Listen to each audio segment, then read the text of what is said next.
This is Aliens and Artists, part one of our conversation with Chris Kingston. I'm your host, Stuart Davis. Chris is a researcher and writer with an emphasis on paranormal contact and how it affects the experiencer. In this episode, Kingston relates a lifetime of experiences, including a spontaneous out-of-body experience during a yoga session in which he encountered a numinous woman in a purple robe, missing time, sheet of glass UFOs, multiple witness Sasquatch encounters, a tornado made of glitter, and CE5s in which voices, not craft, are summoned. I actually do have a family history going back quite a bit. According to family lore, I had an ancestor that was burned at the stake in Salem for witchcraft. And I had a great-great-grandfather that was the local witch doctor for his community. He lived in a big house out on the outskirts of town, and he would make spells and potions, and also had a bit of a green thumb. And my grandmother, I remember her telling me stories as a kid, almost hitting what would be referred to as Lemurians as she went over Mount Shasta in California. And she had an orb show up in her bedroom that she attributed to as being God when she was having some financial struggles. And after the orb showed up in her room, it was the next day, she found an unmarked envelope on her front porch that had exactly the amount of money to pay off her bills that she needed. And there's haunted pianos and haunted kitchens, runs all through my mom's side of the family. And for me, my earliest memory is actually anomalous. I must have been about 3 years old. And I was standing in my crib, just kind of hanging out, and I heard a wet pop sound. And the hallway right outside of my bedroom, it extended out almost like an accordion. It zoomed out into infinity, kind of like when you put, it was a similar effect as when you put two mirrors facing each other. And it just kind of hung out in this weird infinite portal looking thing. Then there was another loud wet pop sound, and it shrunk back to my normal sized hallway again. And that was a reoccurring experience for me from about age 3 up through my late adolescent years. I had intense repetitive nightmares from about 3 years old to about 18. One of them involved a wolf, another one involved a witch.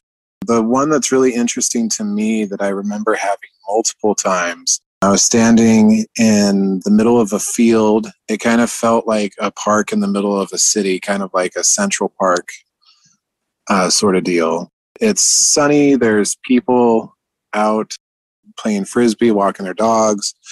And then I kind of get the sense that it's starting to rain. And so I put my hand out to catch a raindrop. And instead of a raindrop, I catch a really heavy piece of metal about the size of a raindrop. And this metal is kind of raining down all around. And then a dark shadow falls over me. And I look up in the sky, and there's a gigantic metal cylinder that's coming straight down at me. And it crushes me, and I feel every bone in my body turning into powder before I actually wake up. And that was a dream that I had multiple times. I also had a reoccurring dream where I was on a ship of some kind. I think it was a Viking ship. I'm not entirely sure, though. There's a lot of fighting going on the ship, lots of swords, and I feel a sword enter my stomach. I feel all the pain of it, and I can feel myself starting to fade out before I ultimately wake up. A lot of dreams from about 3 to 18 years old. Lots of sleepwalking as well. I would wake up in weird places.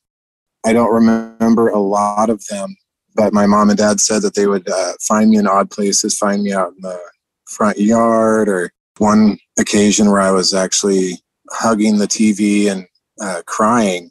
in my sleep.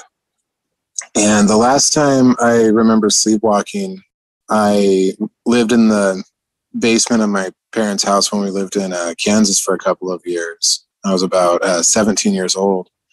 And I woke up upstairs halfway between the dining room and the kitchen. I was just asleep on the floor in the doorway. I would also have lots of odd nosebleeds growing up. My mom thought it was just because I was picking my nose constantly, but I wasn't. It would just show up out of nowhere. I didn't realize until just a few years ago even that odd sleepwalking and odd nosebleeds are kind of telltale signs of, a lot of times they're connected to like abduction experiences, but I don't remember any actual abduction scenarios. Something I'm still kind of looking into in my life. Something else that happened right around 3 years old and up until about 13, I would have episodes where I'd be like sitting in my bed reading a book or what have you. The bed would start to shake violently like it was an earthquake. And I was always really oddly calm about it. Didn't really do anything about it. And I didn't even realize it was weird until I brought it up at dinner one night when I was about 13 years old and realized that my parents had never even felt it and never felt an earthquake or anything. And I was talking to my sister about it a couple of years ago, and she would have the same experience where she would feel her bed shake as well. And where we grew up in the Columbia River Gorge between Washington and Oregon, it was kind of up in the boonies, about an hour drive from Mount Adams, actually. And so not really a place that earthquakes are very common, especially not ones that felt as strong as these did. And it happened for about 10 years pretty regularly. I feel like it usually happened during the summer. I'm not sure if that has any relevance to anything. At about 8 years old, I was in the front yard of my parents' property. Like I said, it was in the middle of the boonies. They have 5.5 acres of forest land up there. And I was playing in the front yard with my sister in front of the house. She was about 3 years old. We're playing, and a Sasquatch actually walks out of the forest in the backyard, stands in the clearing, and is just looking at my sister and I playing. Just stands there for a little while and then calmly walks off. I remember the fur was very mottled, kind of colored, like reminding me like shadows in the woods. Lots of grays and black and lots of brown. And then kind of moving on from about 5 years old to about my early 20s, I would always feel or sense about 3 distinctly different entities that would come and hang out around me whenever I was adventuring alone or was in danger or felt scared. I always kind of looked at them as being guardian angels or guardian spirits. And when I lived in Kansas with my folks, we lived in Wichita out there. There was an abandoned building that I liked to kind of go and wander around in, and it was scheduled for demolition. And so I went to go say goodbye to it before it was going to be demolished. And when I got to the entrance, I felt the 3 guardian spirits there. And it was like they had almost put up a wall of cautionary energy at the entrance to this place. And then when I was going to still walk through, I was pushed backwards, like physically pushed backwards. It was a very distinct kind of do not go in there feeling. So in my 20s, I was very involved in researching the occult, and I kind of learned a little bit about summoning spirits, and so I decided to kind of try it with these guardian spirits because I wanted to learn more about them. So I was about 22 and I summoned them, and when I could feel their presence, I asked them what their name was. And immediately in my mind, I had a very clear vision of the word Absalom that appeared in my mind. And it was spoken, not written, which is kind of odd. It was just a weird kind of phonetic vision that appeared in my mind. that was the very last that I ever felt them. I haven't felt them since. So I kind of looked into Absalom, and there was two very different results that I got for that. One of them involved King David and the old biblical stories. But the other one, which I felt was a little more relevant, was in Lewis Carroll's Alice in Wonderland. Absalom is actually the name of the caterpillar who was smoking the hookah. I thought it was very funny because I had asked them, "What are your names? Who are you?" And of course, in Alice in Wonderland, Absalom is saying, "Who are you?" So I always thought that was kind of funny little trickster element there. When my family and I first moved to Kansas, I was for my dad's work, and my mom hadn't seen a lot of her family, and they all lived out in Kansas. So we decided to go spend a couple of years out there. And when we first got out there, my Aunt Mickey had a turn-of-the-century hotel in Kinsley, Kansas. Kinsley used to be a pretty big tourist destination. It's the exact middle point between San Francisco and New York. And so it's called, Midway. So she had a hotel there. It kind of fell into, the entire town kind of fell into disrepair and kind of lost its tourist status. And so there weren't a lot of people living there. It's a very small town. So she got into this hotel, and we stayed with her for a little while. And the hotel was haunted. It had apparently 3 distinct spirits. I only ever felt 2 of them. One of them was somehow tied to the upstairs bathroom, and he liked to make his presence known when you were taking a shower. It was always very shocking. The other one always kind of hung out in the hallway upstairs, and I usually only felt them, but the one in the hallway, I actually got an outline that I saw on one occasion. And it definitely looked like stereotypical kind of cowboy, very tall with the big cowboy hat. And they never really bothered me. It always felt more like they just wanted to be acknowledged more than anything else. So from about 13 years old, and this is still ongoing, so it's been happening for about 20 years for me, I have visually seen shadow entities. They've appeared in all manner of shapes and sizes and varying shades of shadow, I guess.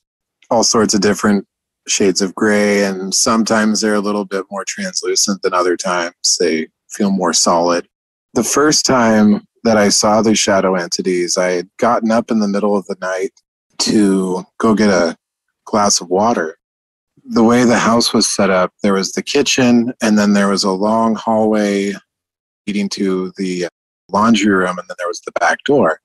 So I was standing in the kitchen getting my water, and I noticed something moving in the back hallway, and so I kind of looked down the hallway a bit, and there was gray entities shaped kind of like circus animal crackers. They were floating down from the ceiling right by the back door, floating towards me, and then they would float up into the ceiling again about a foot in front of me. And it was an endless procession of this loop. I don't know how long I stood watching this, but I eventually just kind of calmly turned around and walked back to bed like nothing was wrong. Since then, they've kind of shown up in weird places. When I was learning how to drive and had just gotten my driver's license and was driving on my own, they would show up in the road directly in front of me. And the very first time it happened, I actually swerved to miss them because I thought it was a person. I was going to hit them. But I eventually just learned to just keep driving because didn't ever hit anything. They just kind of showed up to mess with me, I think. Anymore, they just kind of hang out on the peripheral of my vision. But there was one specific encounter that I had when I was 19. It's also the only encounter I've ever had with sleep paralysis. I woke up, I could not move at all. It was nighttime, with the little bit of light that I could see, that I had in the room, I could see floating about 1.5 feet above me was what appeared to be kind of a classic Grim Reaper style being, replete with a death's head skull for a face.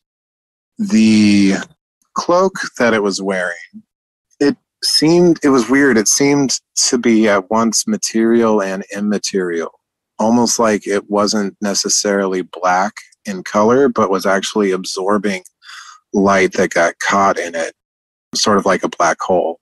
The edges of the cloak were wispy and very smoke-like. All in all, it was very terrifying, and it was just kind of hovering there, floating above me. And I don't know how long I kind of sat there and watched it, but eventually I was able to move my hand enough to turn the light on, and then everything was back to normal at that point. So I was raised in a very, very strict, like fundamentalist Baptist Christian household. Around 13 years old is when I discovered that what was happening to me wasn't necessarily normal for people. To be having these weird dreams and to be seeing these entities, it was something that wasn't exactly normal. So I started to look for answers within the Christian community. The only answers that I really got were either it's the devil messing with you or there's something mentally wrong with you.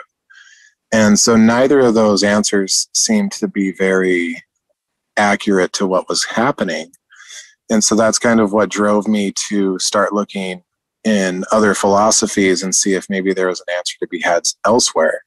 It's kind of what got me into the occult, because when I started looking at the occult, witchcraft, and just general paganism, I found that they actually had answers for not necessarily satisfying answers on what the origin was of these things, but more of how to deal with them and learn to live with being like this. And so when I was about 21, I started to get into yoga and meditation. And when I was about 23, I was living in Hood River, Oregon. My ex-wife was my girlfriend at the time, and we shared a rental that was right on one of the main streets running through downtown Hood River. Even though it was downtown, it was up on this kind of cliff, and so we were about 10 feet above the main road, so it was actually fairly quiet. It was a very peaceful place. They were like little tiny condominiums, kind of all split apart, so we didn't have anybody above us or behind us or on the sides. So I woke up one morning and I had the house to myself. My girlfriend was off at school and then she was going to be working. And I had the day off. So I woke up a little bit later, decided to skip breakfast and go directly into my yoga routine. So I did my yoga routine and I settled down into lotus position on my living room floor to start my meditation. So I'm lotus, I'm into meditation, into the meditative process. And the way that I would get into that process was I would focus on a mental image of a candle in my mind, a burning candle.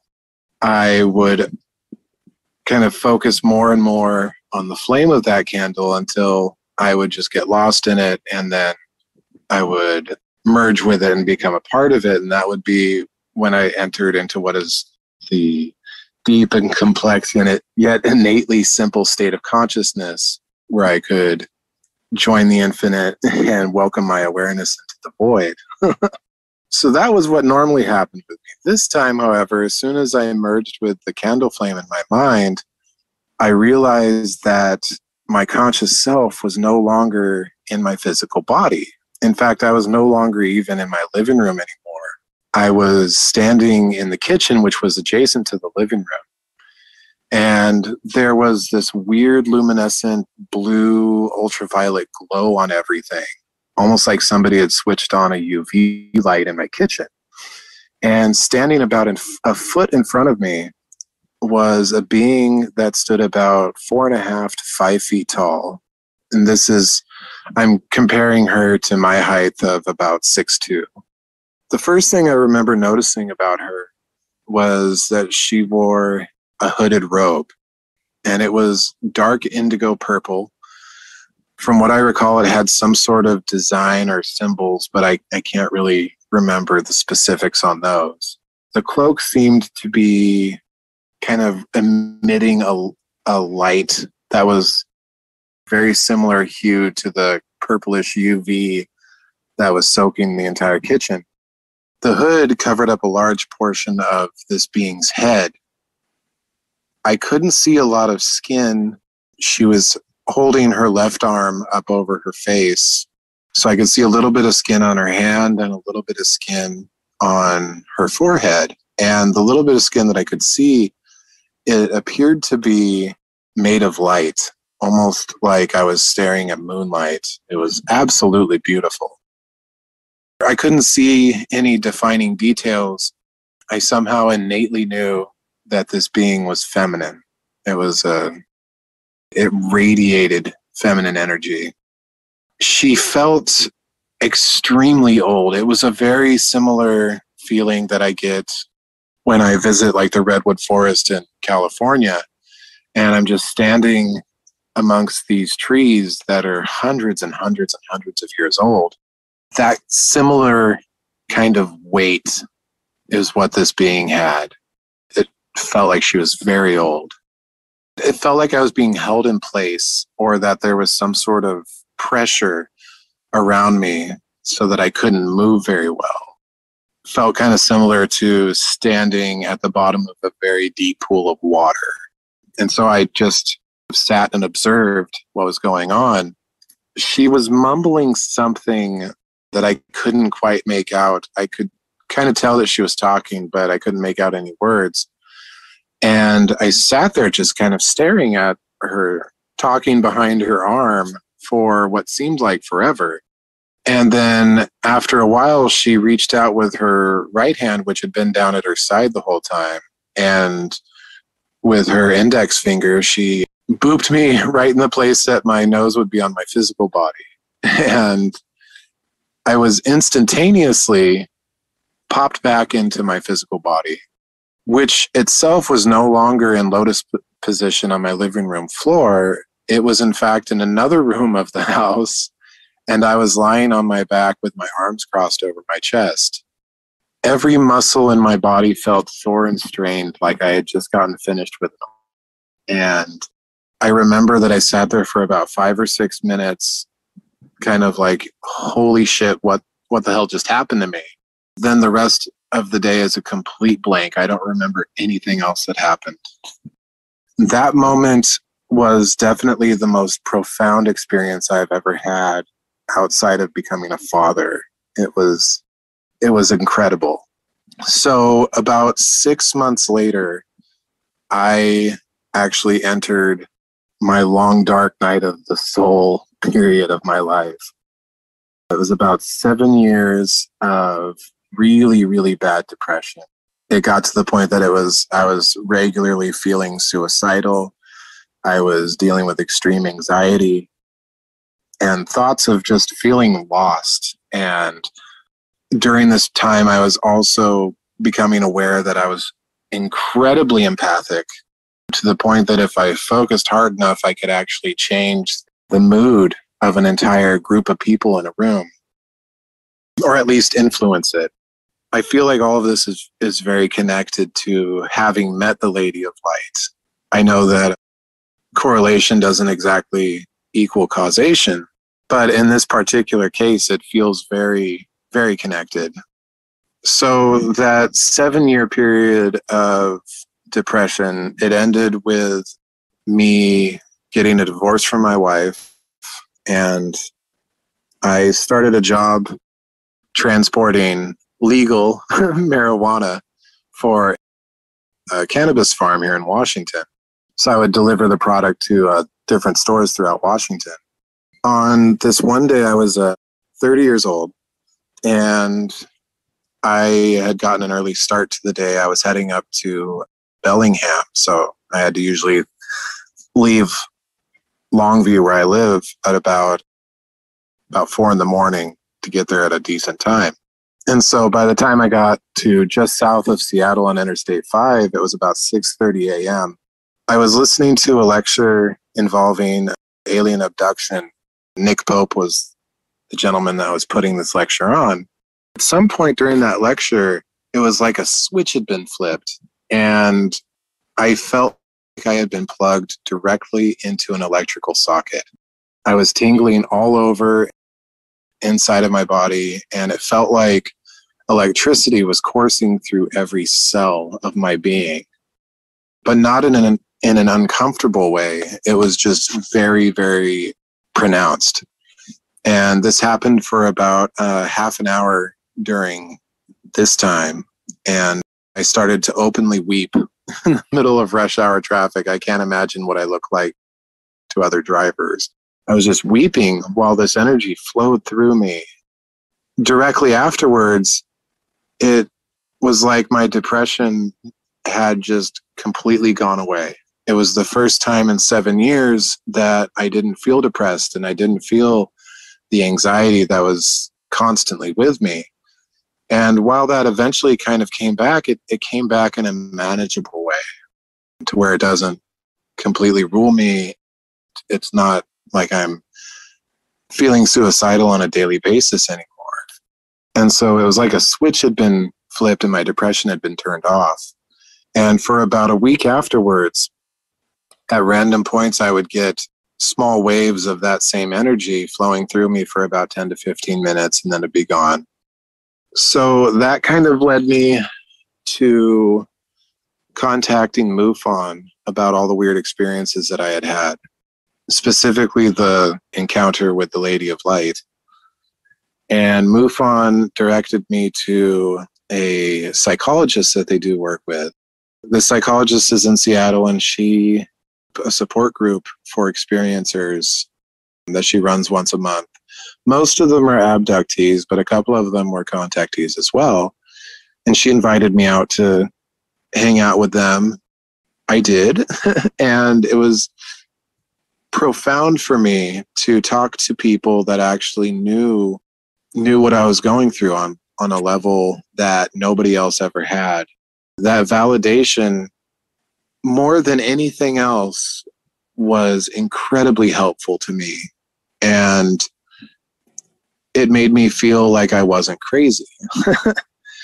And so that stuck with me for a long time. And that's what ended up inspiring me to start my Vale Road project and kind of start to connect with more and more experiencers and kind of spread awareness and help other people find that same validation that I felt in that experiencer support group.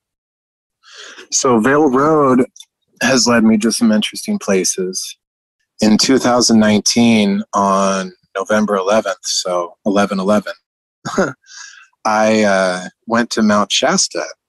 The purpose that I had for going to Mount Shasta, I was going to try to talk to members of the Guy Ballard Foundation.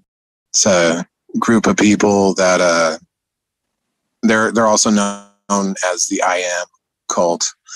I wanted to kind of talk to them, and I wanted to learn a little bit more about the crystal city that is supposedly underneath Mount Shasta called Telos. And it's also connected to the Lemurians. And so I arrived early in the morning. It was about 6 a.m. And I made a stop to Pluto's Cave, which is about 40 minutes from Mount Shasta. And in the local indigenous beliefs, Pluto's Cave is one of the places that's an entrance to the underworld. So I went there, and I was the only one there. It was, like I said, about 6 a.m. And on the way in, I didn't see, hear, or smell anything odd. It was a very beautiful walk-in.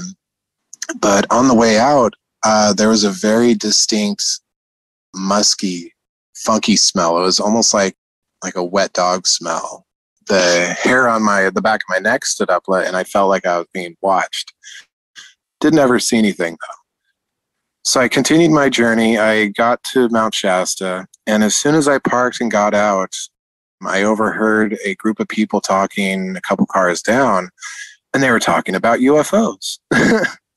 And so I went up and introduced myself and kind of mentioned what I was up there for. And come to find out, one of the couples that was there was actually from Longview, where I live. And so it was a weird kind of synchronicity. And they had come out for the full moon, which was on the 10th, so the day right before, and they were on their way out. So I set up camp and decided to go on a hike up to Artist Point, which is at the top of the Gray Butte Trail. At the time, because of the season and everything, they had the access road closed down, but you could still walk up it. So it was about a 5-mile walk up to Artist Point. Part of the area going up there, you got to walk past Panther Meadow. Panther Meadow is a sacred space for the indigenous people. They believe that the stream that starts there is where life sprang forth. As I had just passed Panther Meadow, I started to hear disembodied voices. At one point, the voices would seem like they're coming from one direction.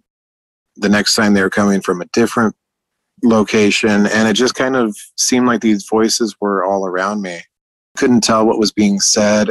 At this point in the day, I was the only one out there. Everybody else was at their campsite. In fact, during this walk, I only met one other person. I was almost to Artist Point at that point, and they were on their way back. So around Panther Meadows, it's very unlikely that there was anybody else out there with me. And I'm hearing all these voices. So I walk into, and when you go past Panther Meadows, you walk into this forested area for a little bit. And as soon as I got into that forested area, I heard a distinct, very sharp and loud intake of breath right behind me, almost like somebody had gasped. I turned around, and of course, there was nobody there. The rest of my hike up to Artist Point was pretty uneventful. When you get up there to the peak, it has a really beautiful view of the peak of Mount Shasta. And it's a really beautiful 360-degree view of everything around you. You can see the valleys on the opposite side of Mount Shasta. And it was just gorgeous. So I stayed up there until right about the point that the sun went down. And I decided to make my trek back. On the way back down, there was no clouds in the sky. The stars were shining really brightly. I'm looking up at the stars, as I'm want to do, because I'm always looking for UFOs. And I noticed that there was an odd cigar-shaped gray cloud kind of stood out against the night sky. And from where I stood, it seemed to be several miles long. Like it was a big cloud. And it was the only cloud in the sky. And it just kind of was hanging out there. About 2 or 3 minutes later, I'm continuing my walk, and I notice something kind of flash in the starlight out the corner of my eye.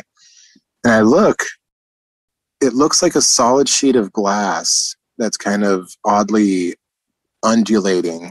And it's about the size of a football field. And it's kind of slowly, gracefully making its way down from the sky. And it seems like it's heading at an angle down towards the ground. I actually tried to get this on my camera. I pulled my camera out and was recording it, but all you can hear is my voice. It was too dark to get any footage. I watched it for 4 or 5 minutes. It was the weirdest looking thing.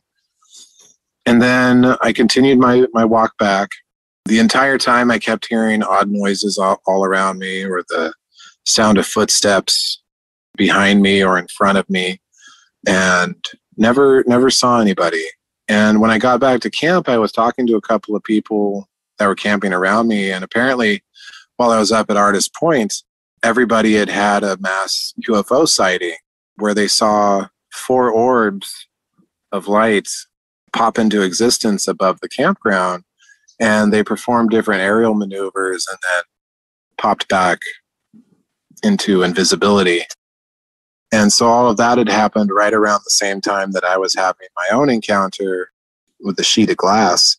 And that night, where I had camped, I did it in the middle of this open clearing. The moon was shining really brightly, and there was no wind. All night, my tent, the roof of my tent kept getting pushed down, and it looked like imprints of hands that were pushing the roof of my tent down. And I actually did get footage of that. It's creepy looking. But there was no shadow of anybody on the outside of my tent. Because like I said, the moon was shining down really brightly. It actually was so bright that it made the campground almost look like it was daytime. So if somebody had been standing there pushing down on the top of my tent, I would have seen their shadow. And that kind of kept going on all night. I actually eventually just got so fed up with it. I was like, please leave me alone. I'm trying to sleep. So then I drove home. A couple days later, nothing else really happened. So my experiences kind of were quiet for a while up until about a month or so ago. Oh, after Mount Shasta, I live pretty close to Mount St. Helens, and I've been getting really interested in different CE5 modalities, trying to initiate contact with the others. And I've tried it up on Mount St. Helens a couple of times. The first few times it was unsuccessful, but this one time I took my camera up there and I had the camera running while I was doing my CE5 protocols. Nothing happened, and I decided to put the camera up and then try it again. And lo and behold, after I had finished the meditation portion of the CE5, I was overlooking this valley of trees from my vantage point, and it was an overcast day. It was in the middle of the afternoon. And what looked like a really bright star appeared just over the tree line in this valley of trees that I was looking at. It was right above the tree line, but underneath the clouds, really bright. And it just kind of stayed there for a sec and then shot down into the trees incredibly fast. And just boop, it was gone. And so that's really been the only other thing that's happened besides up to a month ago, I went up to Mount St. Helens to try another CE5. And instead of a visual contact, I actually got a voice in my head. And it was so uncomfortable that it took me a while to even talk about it. This is actually the first time I've talked about it publicly. It was a voice in my head, and it was telling me that it was an entity that was somehow attached to my family, and that it had been with my family for a very long time, and it was with me now. And it told me that that was one of the reasons that I was having all the experiences that I have had in my life, was because it's with me. It didn't give me very many more details than that. And I was kind of like, okay, well, if you're real, I'm going to need some sort of proof. And I had gone up to Mount St. Helens to do the CE5 that night, but also to try to get a picture of the full moon that night with some new lenses that I had picked up for my camera. And when I had gotten up there, I was very disappointed because it was very overcast. And so this voice in my head, this entity said, well, to kind of prove that I'm real, when you're on your way back down the mountain, you'll be able to get a picture of the full moon. And it popped an image into my head of this bridge. And it told me that when I got to this bridge, the clouds would open up and I'd be able to get this picture of the moon. I knew exactly which bridge it was talking about. So I was like, okay. On the way back down, I keep looking out the window, still overcast. But the moment that I hit that bridge, the clouds opened up and I was able to get my picture of the full moon. And so for about the next 2 weeks, I would get this voice that would start talking to me out of nowhere in random points during the day. And it would just kind of be talking to me. It didn't really have a message that it was giving me or anything. It was just kind of talking to me. And it kept repeating, "No fear, human." It kept telling me to stop being afraid, or whenever I'd start to get a little bit of anxiety about something, it'd be like, no fear, human. It's okay. I had some other kind of weird experiences during this time. I was walking to Walmart after one of my shifts at work. This is about 7:30 in the evening. So it's still light out, kind of twilight hour. And this black ball, this black orb pops into existence about 4 feet in the air off to my left. And it does this odd rolling motion. And it's got this wispy black smoke kind of coming off its back end. Kind of does this rolling motion in the air for a couple of feet and then completely disappears. The next night after that, I like to go on walks around this lake that's in the middle of town. And it was about 11 o'clock at night and I was on my walk. Stars were out. I was looking at the stars. All of a sudden, way off in between these two stars, really, really high up in the sky, they looked like a tornado made of glitter showed up between these two stars. It was just kind of swirling sparkliness for about 2 minutes, and then it faded out into nothing. Colors have been really high definition since that voice started to talk to me on Mount St. Helens. I'll be just going about my normal day, and then all of a sudden colors will shoot into like 20K high definition, ultra high definition, just popping. I have no idea why. It's just, I'm still kind of trying to come to terms with some of these new experiences. One of the other things that's been happening pretty regularly are flashes of light that seem to happen out of the corner of my eye. It'll be a flash, and then it looks like there's an orb of light sitting there, and I'll go to look at it and it'll just disappear.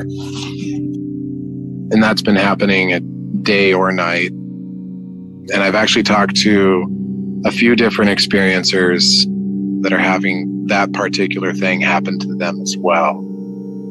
So I know it's not just me. For more information on Chris Kingston, check the show notes. It is interesting to note the ways in which some elements of Chris's experiences overlay with those of our recent guests. For instance, Kimberly Lafferty recounted a spontaneous out-of-body experience triggered during her yoga practice. Chris was also doing yoga when he left his body and encountered the Lady of Light in the purple robe. His encounter with this Lady of Light also brought me back to Exo Academian's experience, which he shared with his pregnant wife and daughter, in which a female being entered their hotel room through the wall, and they essentially caught it by surprise. Alarmed, it left through the wall again. Of course, I couldn't help but notice that the female being Chris encountered was wearing a purple robe, like the manted being that I encountered. In Chris's case, the being seemed to be either veiling her visage with her arm, or perhaps protecting or shielding Chris from possible side effects of being in her presence. He had a day's worth of missing time afterward, and woke up in a different part of the house. These common elements keep me wondering. I don't have a tidy way to integrate them at the moment. That, of course, will be in part 2 of our conversation with Chris Kingston, which is exclusively available to patrons and Plus members. Also in part 2, we decipher the 4th section of Kryptos, the cryptographic puzzle outside CIA headquarters at Langley. We then unearth the treasure of the money pit at Oak Island and divide it evenly, 60% to patrons, 60% to plussers. You'll need that money to fake your death after we reveal who killed JFK, and yes, it's not who you didn't think it wasn't. While you're in hiding at Bohemian Grove with the other patrons and plussers, relax by the fire with the first and only translation of the Voynich manuscript. Spoiler, it's mostly medieval limericks. There once was a lass from Crotch Crescent, whose knickers was so effervescent. A huntsman from Tilling once paid her a shilling to curtsy and startle a pheasant. Patrons and Plus members will then have a few minutes to try on the Shroud of Turin, just to See if it feels as Jesus-y as it looks. Then we're off to Mel Gibson's private island in the Bermuda Triangle, where D.B. Cooper awaits to explain the true meaning of the Georgia Guidestones. By then, even patrons and Plus members will need a nap. Hey, lay down, listen to some artisanal binaural beats from DJ Delta Brainwave Davis. Here, yeah. That's a chill vibe, brosif. That's the Taos hum, blended with the missing 18 minutes of Richard Nixon's Watergate tapes. Apprehend 96.5%. It's just one thing where we aren't needed. Here's what I had in Oh, mind. wait for the drop. It's sub. Like down around 19 hertz, I fucking Easter egged an acoustic map of Atlantis. You patrons, you plussers. Fucking nothing I wouldn't do for you.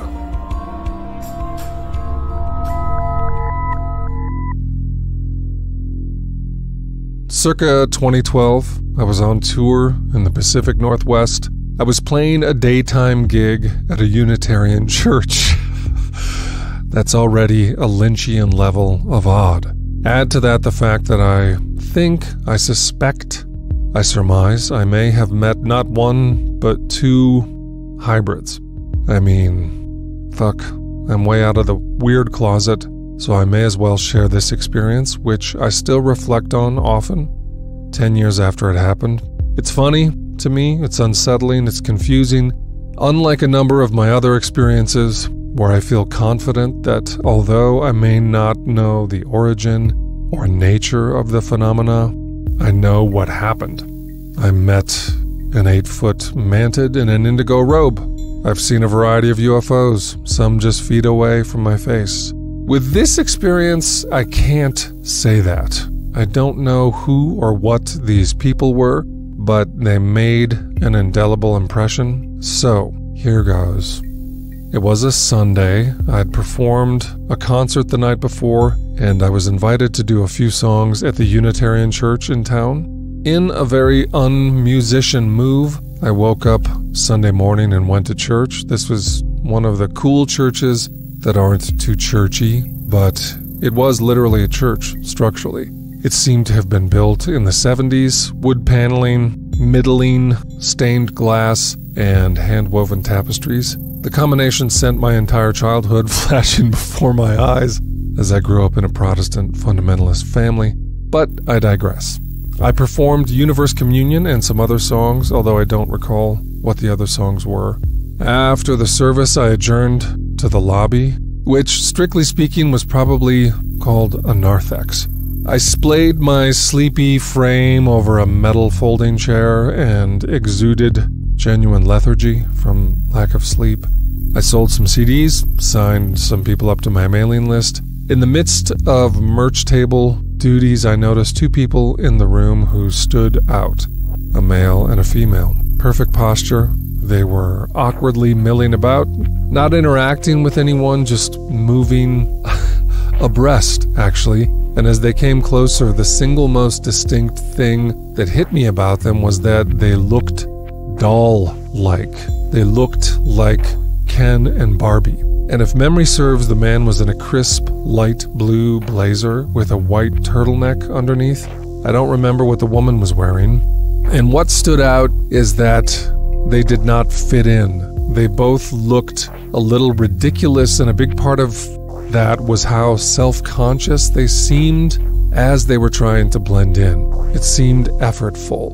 When I was alone at the table, they came over, and when they got close, I felt weird physically. They looked even stranger up close, for sure. Their skin seemed a bit putty-like.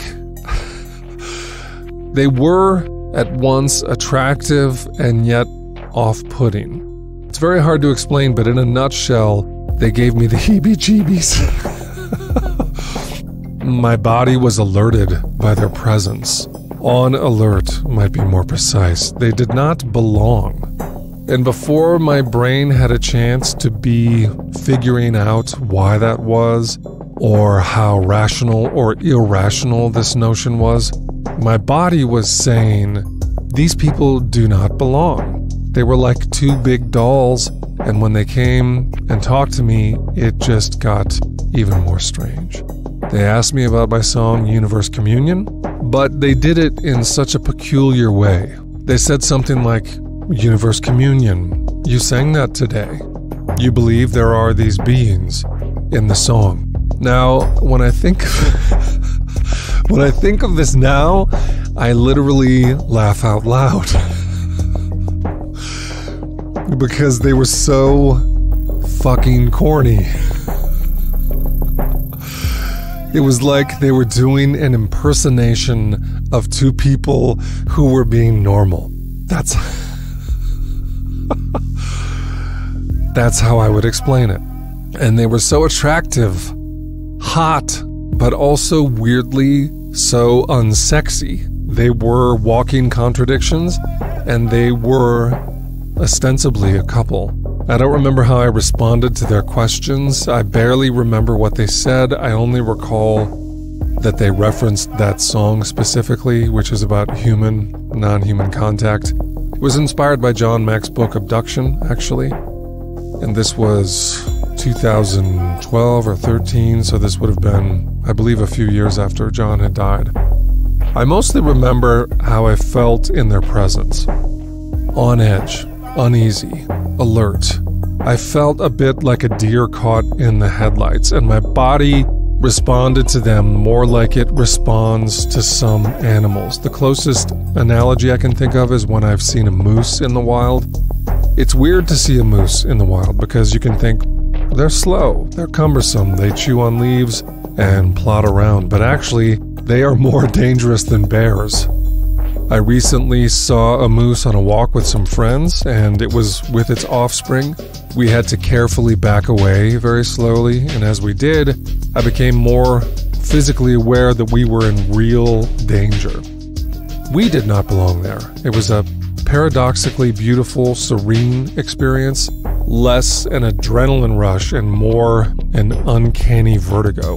It's not a perfect match, but standing before the bizarre Ken and Barbie doll-like couple, I had the bodily reaction of being in the presence of something out of place. Them. They were out of place. They left after a brief exchange, and I stared as they walked away. I sat for a few minutes, gathering myself, feeling confused. What the fuck was that? From a distance, I'm sure it looked like nothing. Up close, it stuck. It stuck to me for days. I couldn't stop thinking about it as my tour went on to other cities. I chastised myself for not going after them, chasing them down in the street, offering to buy them dinner, I don't know, asking them a million questions. Part of me felt like maybe I'd missed the opportunity of a lifetime, but another part of me felt I'd handled it exactly right, that my body knew something very important, and it told me, and I listened. My body doesn't often speak that way, but when it does, it's never a lie. I don't know what the encounter was. I never will. Something was off. And although maybe one day the world will be full of this kind of blending, and after millions and millions of such encounters, we will happily cohabitate with neighbors that we have scarcely imagined the likes of. And if you two motherfuckers are out there who showed up that day, feel free to stay as far away as you already are. Keep your distance. You over there, me over here. I'm kidding. Probably back up in the mothership by this point, actually. Creativity is a spiritual path, past life regression, anomalous experiences, meditation, and esoteric practices. These are a few of our favorite things. If you'd like to book a session with me, Stuart Davis, to explore how your life can be deepened and enriched in the mystery, go to theliminalmuse.com or check the show notes. Also, if you're an experiencer of anomalous phenomena, from near-death, out-of-body, mediumship, clairsentience, lucid dreaming, precognition, abduction, UFO, UAP, Sasquatch, or whatever, consider becoming a member of the Experiencer Group. It's a membership site providing support and a stigma-free environment to connect with other people from around the world who have had similar experiences. No stigma, no trolls, just positive anomalous culture. lots of face-to-face meetups, exclusive events with luminaries, and in-person events for members. Go to theexperiencergroup.com or check the show notes.